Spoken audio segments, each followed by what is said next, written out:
Today, I'm going to quickly explain what latency is and why it's important.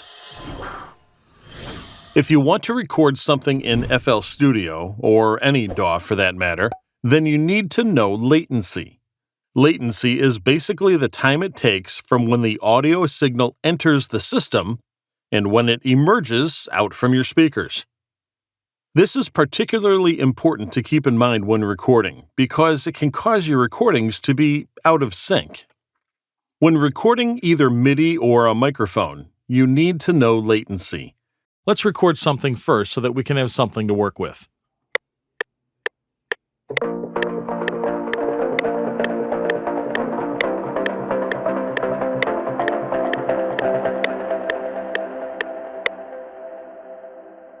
As you can see, it's not perfect. Even if you seem to have nailed it, your accuracy will be influenced by your system's latency. That's the time it takes from when you hit a key on your keyboard until you hear the sound through your speakers. Latency will vary for everyone, and it depends on how fast your computer is, your settings, and how big your project is. A very large project may force you to use a very high buffer setting, and then you'll end up with a lot of latency, despite having a very powerful computer. Here's how you can reduce your latency. Let's get into the audio settings and set the latency quite low by adjusting the buffer size. To change the audio buffer size in FL Studio, go to Options and then Audio Settings. I recommend using the ASIO driver that came with your sound card here, or this one if you want to be able to also use YouTube and other similar services at the same time. Click here to change the buffer size.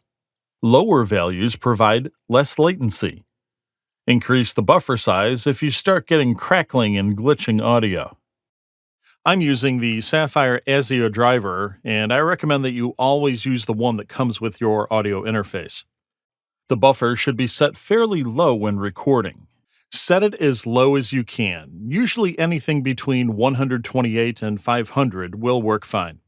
If you already have a project that's quite large, then you might not be able to run it at such low latency though, so it's best to do the recordings early on or alternatively disable any master effects and similar items which consume a lot of CPU so that you can temporarily lower the buffer for your recording.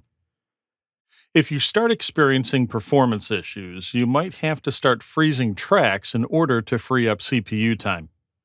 Check out my tutorial on how to get the best performance in FL Studio if you want to know more about this. Hit that like button if you enjoyed this video, and don't forget to subscribe and click the bell if you want to see more videos like this. Let me know if there's any particular video you would like me to make next. Thanks for watching.